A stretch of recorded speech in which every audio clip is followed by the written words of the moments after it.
Bonsoir à toutes et à tous et merci d'être au rendez-vous de ce 20h. Voici les titres.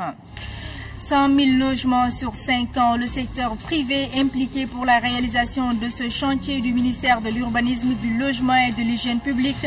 Après la présentation des contours du projet aux différents acteurs, l'installation d'un comité de suivi est annoncée pour la semaine prochaine. Santé, les mutilations génitales féminines ont de lourdes conséquences gynécologiques et néonatales. Pour y faire face, l'approche intégrée est prônée à Matam. La région a une prévalence de 87% selon la dernière enquête démographique et de santé. Une formation est destinée aux sages-femmes et relais communautaires pour une meilleure prise en charge. Week-end pascal, la communauté chrétienne célèbre la résurrection du Christ. Le sens de cette fête est expliqué dans cette édition. En sport, CAN U17 en Tanzanie, chez le Nigeria et l'Angola qualifiés pour les demi-finales. L'Angola a battu la Tanzanie et le Nigeria a fait match nul face à l'Ouganda. Retour sur les temps forts dans ce journal. Mesdames, Messieurs, bienvenue dans cette édition. 100 000 logements sur 5 ans. Le ministre de l'Urbanisme, du Logement et de l'Hygiène publique implique le secteur privé pour la réalisation du projet.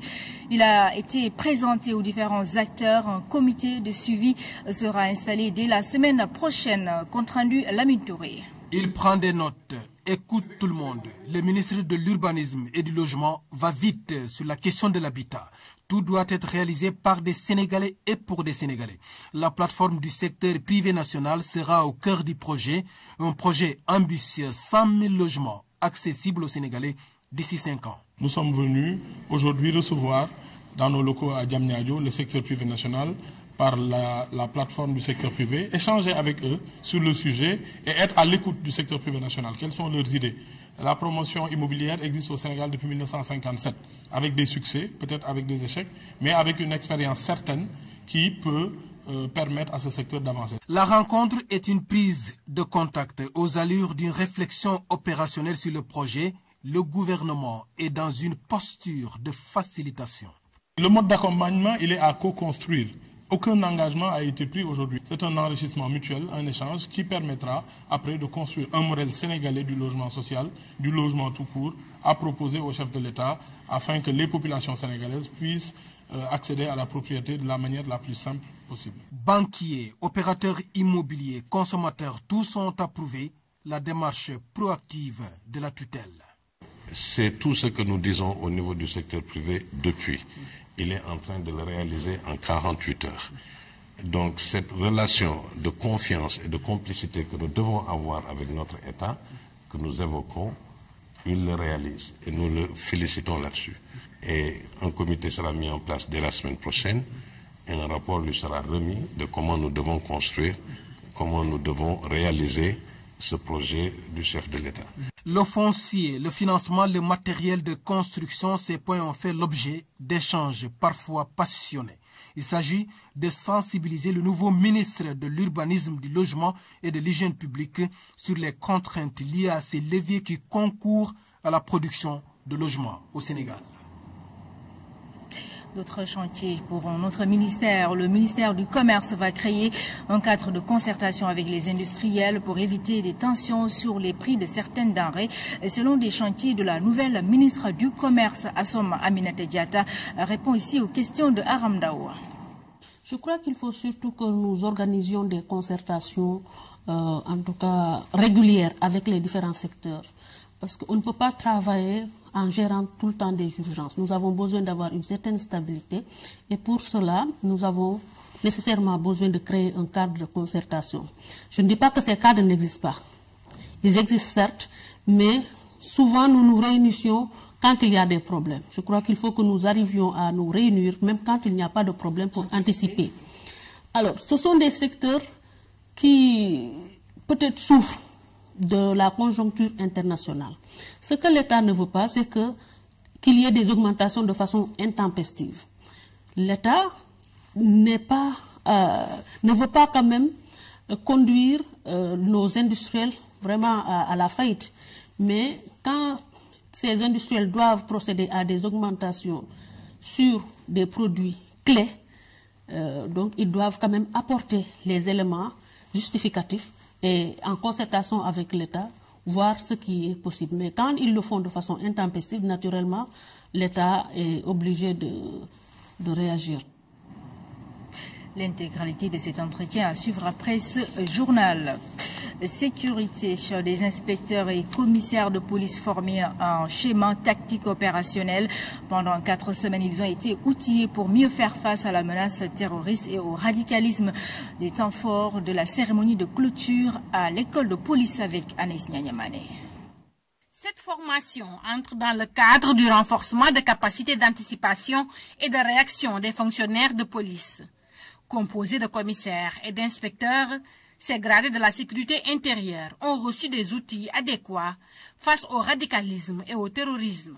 Cette formation qui vient de s'achever s'inscrit en droite ligne de notre politique de sécurité intérieure, axée entre autres sur le renforcement des capacités d'anticipation, de réaction des fonctionnaires de police et de tout grade et de toutes les directions en les dotant d'outils qui leur permettront, dans un contexte de tuerie de masse, de mettre en œuvre un schéma tactique de base pour les primo-intervenants. Après 4 semaines de formation, place à l'exercice de simulation. Des exercices similaires à celui auquel nous venons d'assister doivent être régulièrement répétés dans le cadre de la formation continue des personnels de la police nationale pour que les mécanismes de collaboration et de coordination lors de nos interventions conjointes avec les unités internes ou externes soient efficaces. La mission de ces policiers est de sauver des vies en déstabilisant l'action des agresseurs.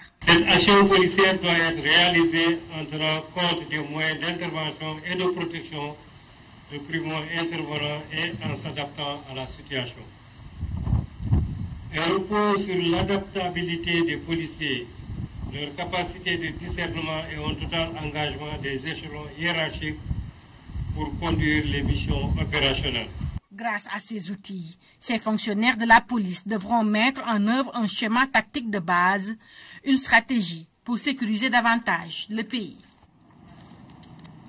Revue annuelle du système de santé à Kaolack, santé maternelle, lutte contre la maladie et autres activités ont fait l'objet d'échanges.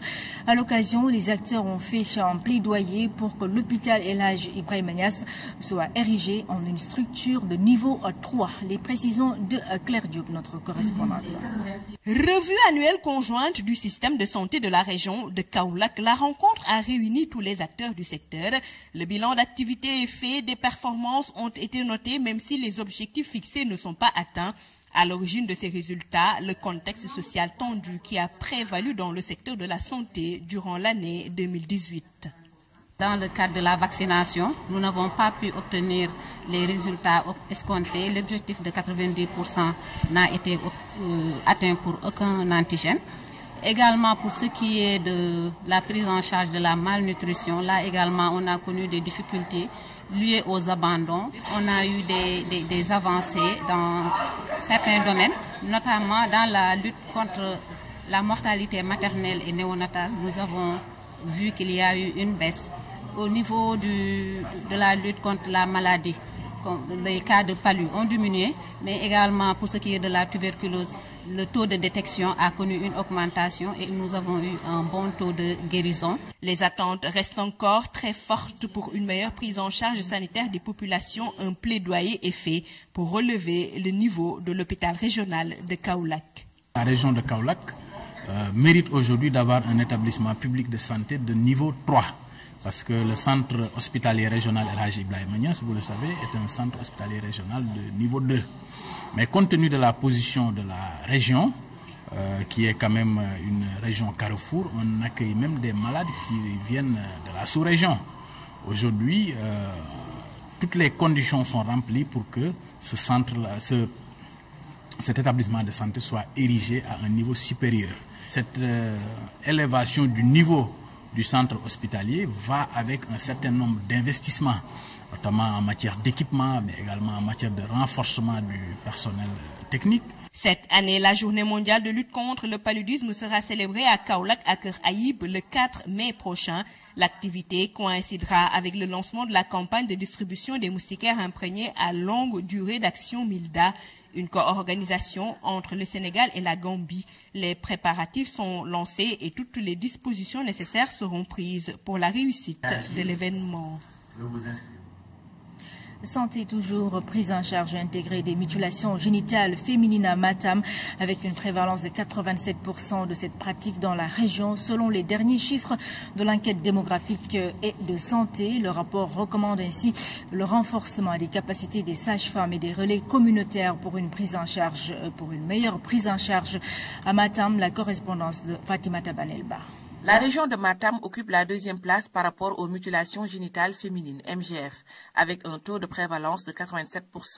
C'est pourquoi elle a été ciblée pour abriter ce séminaire de formation sur la prise en charge intégrée des MGF. C'est une pratique qui est vraiment fréquente donc, dans la région de Matam.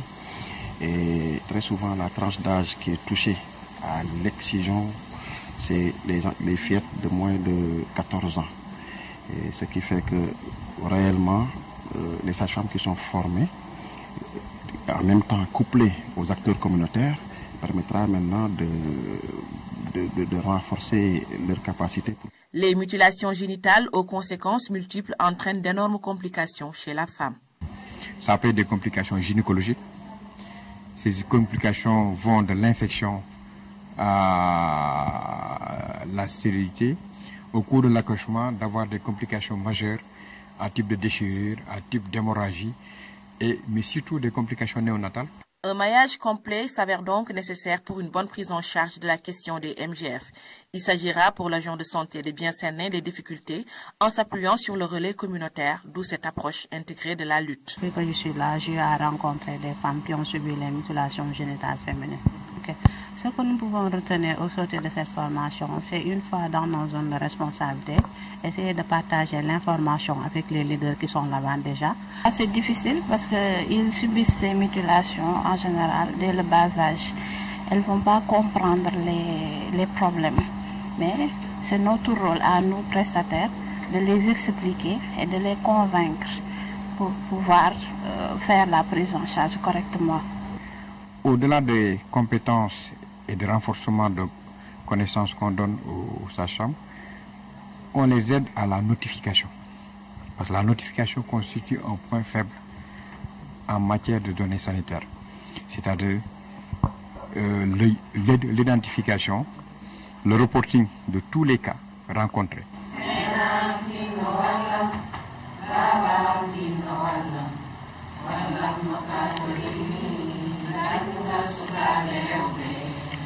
Un cri du cœur d'anciennes exciseuses, de matrones, de Badianougor et d'agents communautaires, elles aussi engagées à lutter contre le fléau. Ce qu'on nous a appris ici, et les conséquences qu'on a vues, et même les preuves d'illustration, en voyant ça, on voit que ce sont des choses qu'on ne devrait pas faire. Au-delà du volet médical, les acteurs de la santé comptent mener des actions de sensibilisation au niveau des leaders religieux et communautaires pour que, ensemble, les mutilations génitales féminines soient complètement abandonnées dans la région de Matam. Direction le sud du pays pour parler de cette session de formation sur les métiers portuaires et à la logistique destinée aux dockers du port de Ziguinchor. Il s'agit de renforcer leurs compétences à quelques jours du démarrage de la campagne d'Anacarde. Les précisions de Abdulaziz Ban. Pour développer les ports secondaires comme celui de Ziguinchor, il est nécessaire de renforcer le volet capital humain. C'est dans ce cadre qu'il est important de renforcer les capacités des dockers en ce qui concerne les métiers portuaires et la logistique. Il est très important que nous puissions accompagner les dockers, mais également tous les acteurs portuaires dans ce travail de renforcement des places portuaires. Donc, dans ce projet de formation et de mise à niveau des ports secondaires, il est important pour l'ANAM de financer sur demande des dockers donc cette formation qui est une phase très importante et qui permettra aux dockers demain de mieux gérer les activités qu'ils auront à mener au niveau du port de Ziguinchor. renforcer la capacité de tous les acteurs qui interviennent dans la chaîne logistique au niveau du port de Ziguinchor. C'est dans ce cadre qu'avec l'expression de besoins des dockers du port de Ziguinchor qui ont sollicité la direction des affaires maritimes pour les gratifier une série de formations pour les capacités, les outiller, pour qu'ils puissent mieux apporter leur expertise au développement du port de Ziguinchor. Cette session de formation est très importante car elle permettra aux dockers d'être mieux outillés et de tirer beaucoup de profit de leur activité. Formation bi amna solo man affaire bi dama dépasser bi sas la. Cette session de formation est très importante pour nous. Nous n'avons jamais pensé avoir une telle formation à Ziguinchor. Ça va beaucoup nous aider dans notre travail. Le suivi de la formation, c'est-à-dire qu'aujourd'hui, il ne sert à rien de donner des outils à quelqu'un si autour, il n'y a pas une possibilité d'appliquer ces outils. Et derrière tout ça, bien entendu, les retombées, parmi les retombées, nous aurons la possibilité pour les dockers d'avoir un travail régulier qui puisse vraiment leur permettre de subvenir à leurs besoins. Pendant 6 jours, les dockers du port de Ziguinchor vont bénéficier de ces sessions de formation et renforcer leurs capacités avant l'ouverture de la campagne d'Anacard. Les impacts de l'esclavage sont culturels, économiques et politiques. L'historien Ibrahim Choub, par ailleurs recteur de l'université Cheikh Anta Diop de Dakar, a relevé que c'est l'une des pages les plus sombres de l'histoire de l'humanité. Professeur Choub présentait une leçon inaugurale sur le thème « Les traites esclavagistes sur les sociétés africaines ». C'est dans le cadre d'une série de conférences au musée des civilisations noires. Ibrahim Ndonga. Une oreille attentive pour bien percevoir le message du professeur. Dans cette salle résonnent les paroles d'un passé sombre de l'histoire de l'humanité, la traite des esclaves et l'esclavage. Il ne peut pas y avoir d'esclavage sans qu'il y ait traite. Puisque l'esclave, par définition, c'est l'étranger. On ne peut pas être esclave dans sa propre société. Ce n'est pas possible. Parce que le processus qui mène quelqu'un de la perte de la liberté à l'esclavage, c'est un processus assez long. Et dans ce processus, il faut qu'on vous sorte de votre société, qu'on vous sorte de votre histoire, qu'on vous sorte de votre personnalité, qu'on vous sorte de la mémoire que vous avez héritée de vos ancêtres pour que vous entriez dans un processus qui fera de vous un esclave. Et moi, ma conviction est que ce processus n'est jamais terminé. Un public tenu en haleine par les explications parfois poignantes du professeur Choub. L'historien est largement revenu sur la manière dont les colons fabriquaient l'altérité en cherchant un facteur naturel. C'est le maître qui construit cette identité de couleur, ce que j'appelle l'identité chromatique. C'est une construction des maîtres. Le fait d'être identifié comme noir, c'est une construction des esclavagistes. Ce n'est pas les esclaves qui se sont identifiés comme noirs. Venu présider la conférence, le nouveau ministre de la Culture et de la Communication n'a pas manqué de revenir sur l'importance que constitue l'histoire et la culture dans la vie d'un homme. Connaître notre histoire est donc un point de passage obligé pour comprendre notre présent et envisager notre futur. La leçon inaugurale du professeur Ibrahim Choub intitulée « La caravane et la caravelle » participe à cette vision. Cette série explore les événements qui ont conduit à l'esclavage des peuples africains et à leur impact sur les sociétés africaines et la descendance africaine.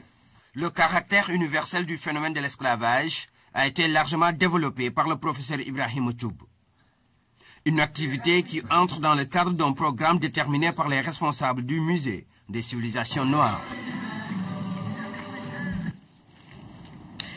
Technologie, les lauréats du concours Huawei Sénégal sont connus. Ils sont 35 à obtenir le certificat d'excellence. 3 d'entre eux vont participer à la compétition internationale en Chine. La cérémonie de présentation des résultats a été présidée par le ministre de l'Enseignement supérieur. Compte rendu, Fatoumata Savané. Global Higher Education Institutions. 800 candidats au départ à l'issue du concours préliminaire. 35 lauréats ont été retenus et 10 se sont distingués pour avoir obtenu plus de 800 points sur les 1000 demandés. Les étudiants ont activement participé à la formation intensive, travaillant avec diligence et s'investissant dans l'océan de la connaissance d'éthique. Leur attitude, engagement et détermination ont permis ces excellents étudiants d'obtenir d'excellents résultats au concours final national. Parmi eux, il y a 10 étudiants qui ont marqué plus de 800 points lors de la finale et 3 étudiants ont presque réalisé des scores parfaits. Mamadou Ali Diallo de la Guinée, Sono Timothée du Burkina ont totalisé chacun 900 points. Le meilleur score a été réalisé par Mohamed Ndiaye. Le Sénégalais a obtenu 985 points. Il y a aussi nos chers professeurs qui sont là-bas, qui nous ont accompagnés vraiment. Et je remercie aussi Huawei de nous avoir accordé cette opportunité de pouvoir compétir avec des étudiants venus du monde entier. Ce résultat brillant illustre pleinement la qualité d'enseignement supérieur du Sénégal. C'est vraiment super. Je tiens à exprimer toutes mes congratulations et mes sincères compliments à tous les candidats ainsi à tous les enseignants, tous les professeurs. Les TIC, secteur clé pour la réalisation du PSE, joue un rôle essentiel dans la promotion du développement économique et social et dans l'amélioration du niveau de vie de la population. Routing, switching, network security, autant de modules dans le domaine d'éthique pour passer le concours. Tout cela est devenu une exigence dans l'enseignement supérieur. Ce concours est adossé sur une politique de mise en place d'académies UAE dans les institutions d'enseignement supérieur. Ces institutions devront former les étudiants pour leur permettre de bénéficier de curricula professionnels et renforcer leurs compétences TIC. Je voudrais me réjouir de la qualité de l'organisation de la compétition, de la forte participation de nos étudiants, ainsi que des excellents résultats obtenus.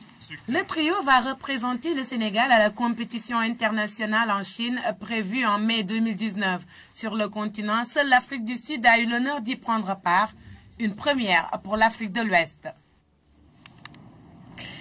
Religion, la communauté chrétienne célèbre la résurrection du Christ ce week-end. Quel sens les fidèles chrétiens peuvent donner à cette fête de Pâques? Les explications de l'abbé Georges Diouf. Il est au micro de François Sec. La fête de Pâques, c'est le sommet de toutes les fêtes chrétiennes. Pourquoi? Sans la résurrection, notre foi est vaine, a bien écrit l'apôtre Paul. La foi chrétienne repose sur le socle que Jésus a vaincu la mort par la Pâque, par sa résurrection. Et nous sommes tous invités à cela. Nous devons être le cœur plein de joie, sachant que le Christ a vaincu la mort et pour l'éternité. Le Christ nous invite à porter et à vivre, à être des tabernacles de joie pour tout le monde. Cette année, nous avons le texte de Saint Luc. Luc, c'est l'apôtre de la tendresse. Allons fêter Pâques dans la tendresse.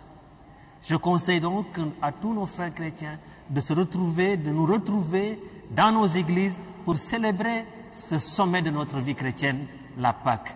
Ensuite, de montrer et de manifester tout ce que cela signifie.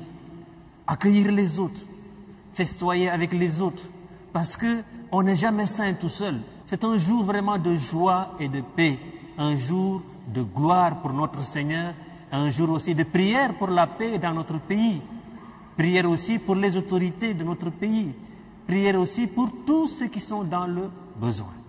Pâques, c'est une fois là et c'est magnifique. Bonne fête de Pâques à tous. L'actualité internationale sous forme de brèves illustrées.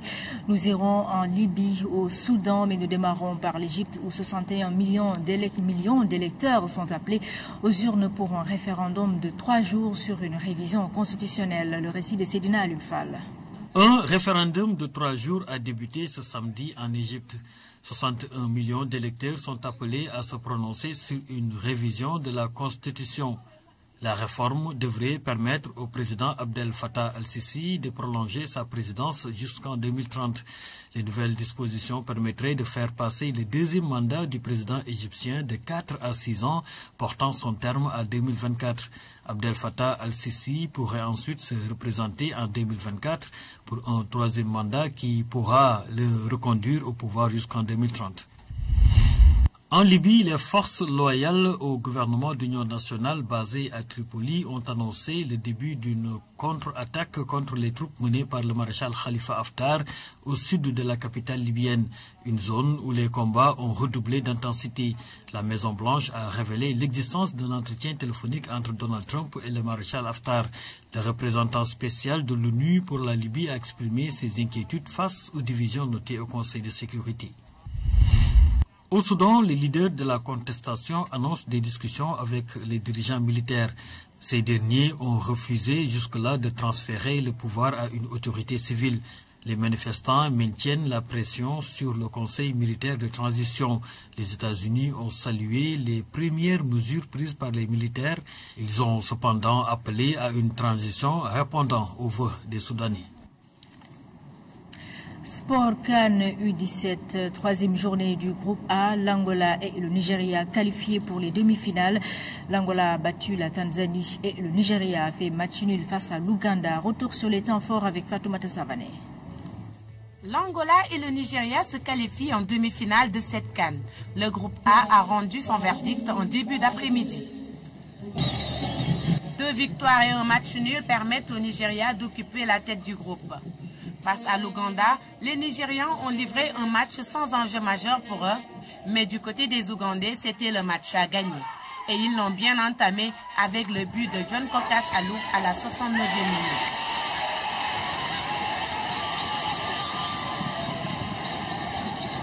Côté nigérian, le doute n'aura duré que 5 petites minutes. Ibrahim Jabar égalise à la 74e.